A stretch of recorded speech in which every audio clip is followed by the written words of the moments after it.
All right. Hello, everybody. Happy day to you all. Happy Saturday, specifically November 21st. November 21st.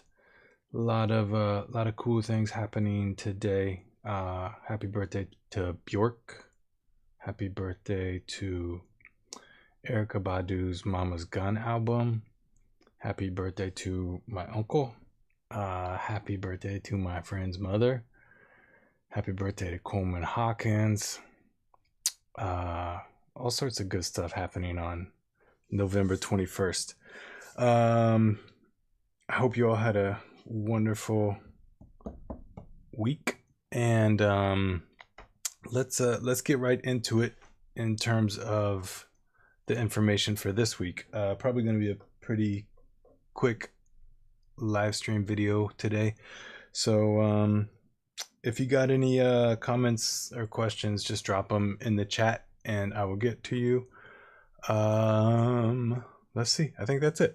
So last week left off talking about chord progressions and kind of what chord would lead into another chord, and through the circle of fifths we kind of made the rounds, starting in C, going to G. G is the fifth of C, so now we pretend like we're in the key of G, so the fifth of G would be D. So now we pretend like we're in the key of D, go to the fifth here, it's going to be A, and on down the line.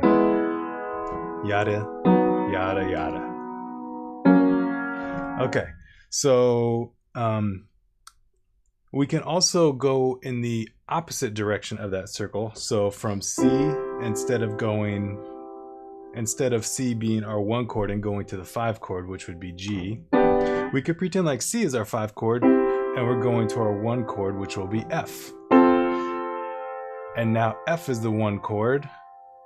No, excuse me, F is the 5 chord, and it's going to the next 1 chord, which would be B flat. Now B flat is going to be the 5 chord, going to the next 1 chord, E flat, and on and up.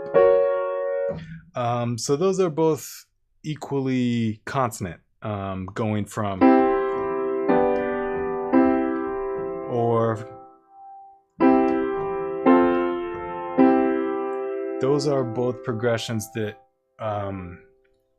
we've all heard lots and lots and lots of times in our life. There's so much music based on just those 3 chords. A lot of like blues is based on just those 3 chords. So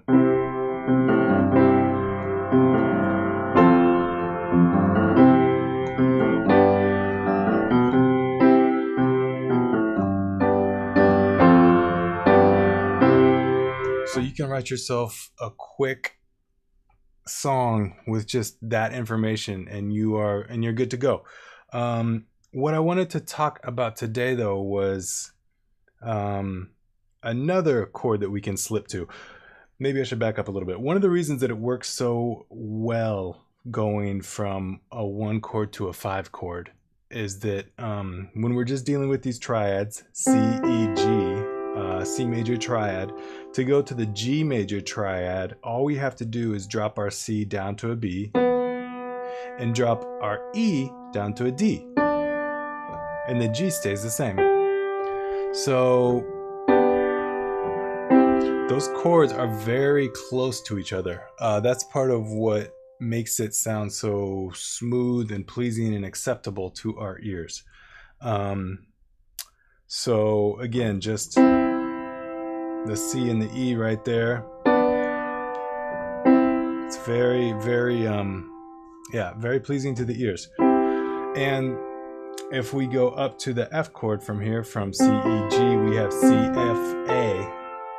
So the E just moved a half step up to the F, and the G from our C chord moved a whole step up to the A. So they're very close to each other. So what I want to do now is another chord that's very close to our C major triad is we can go up a major third to E major. And that's that's a significant sonic change for us, but it is but the intervals that our chord tones are moving, that our notes are moving, is very small. So I'll break it down. So we got C, E, and G, and in our E major triad we have B and E and G sharp. So the only thing that happened was we moved a half step up from our G to our G sharp and a half step down from our C to our B. So just those 2 half steps, the smallest increment we got available on our 12-tone equal temperament, is a big sonic change. But it's cool because our ears are also accepting of the fact that these chords are closely related because those half steps are so close to each other. Those 2, right? If I was to play the chord and play the C major scale over that, and then I play our E major chord,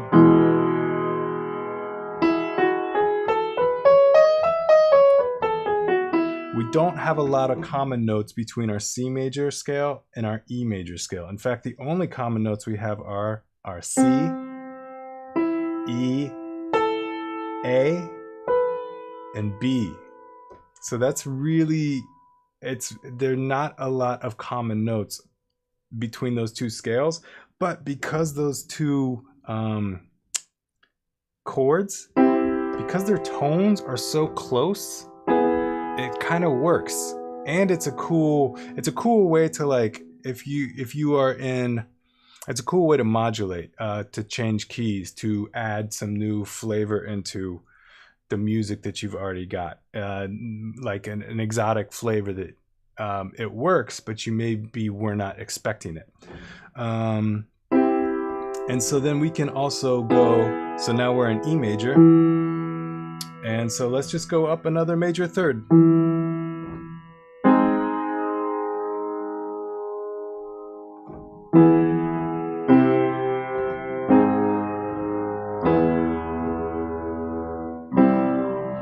So we get C chord to the E chord, and then I'm gonna enharmonically call this our A flat chord, right? A flat is the same thing as G sharp. It's just easier to call it an A flat major triad, to have A flat, C, and E flat. And then if we go up a major third from A flat, we come back to C.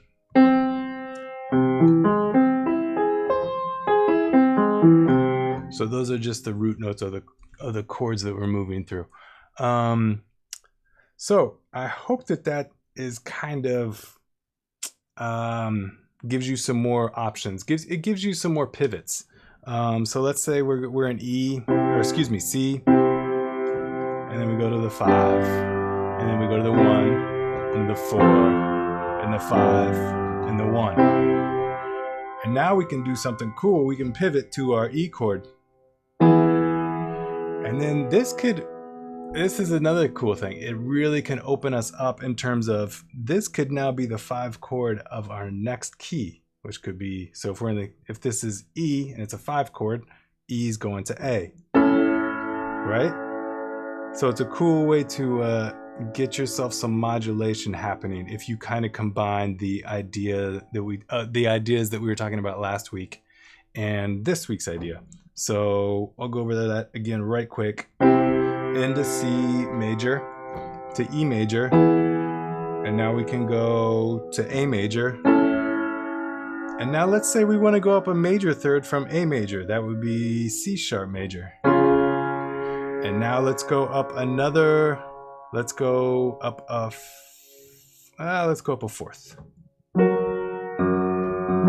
So we're in F sharp major now, and let's go up a major third to B flat major. And now let's go up a fourth to E flat major. And now let's go up a major third to G major. And now let's pretend like G major is a 5 chord and we're going to 1. So we're back home, it's C major. it's all about creating motion and adding different colors or different sounds as time passes, right? It's you're trying to decorate time with these tones that may not have been in your one key. It's what creates interest, or it creates interest rather. It's not what creates interest. It can create interest. So check that out. Explore that in terms of combining these two progressions from the 1 chord to the 5 chord to the 1 chord. Let's go down a major third. And now let's go up a 4th. And then we can slide down a half step and we're back into C. So that's kind of cool just right there. C major to A flat major, down a major third, to up a 4th, which is C sharp major, and then just slide down everything to C major. Tons of possibilities here. Tons and tons of possibilities. I love to just kind of let my fingers go and see what happens sometimes, just in terms of like where they lead me, you know. I don't know.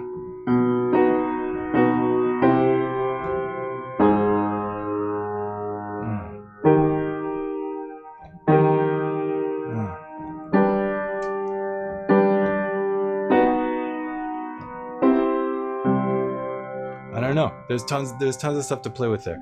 I hope that made sense, and I hope it was helpful. So check out moving by major thirds and then combining that with last week's video of moving in fifths. You will open up lots of doors.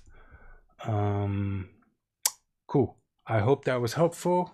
If anybody wants some one-on-one lesson time, or if you're working on some music and you need some help getting it over like a difficult part, or you need some help producing it and just finishing it and getting it released, let me know. I would love to help you out. You can hit me up here or go to nathangoheen.com and we can talk about what you want to do and kind of come up with a game plan. And yeah, we'll get you started. Offer a 100% money back guarantee. So if you don't like what we come up with, I'll give you your money back, no problem. And I hope you all have a great week. And I'll see. Oh, really important. I almost forgot. I am going to start doing these on Friday. So next Friday at 2 p.m. is going to be the next one. Day after Thanksgiving for the Americans, the United Statesians. So come by next Friday, 2 p.m. Talk a little bit more about some harmony, and I'll see you all then. Have a great day and a great week.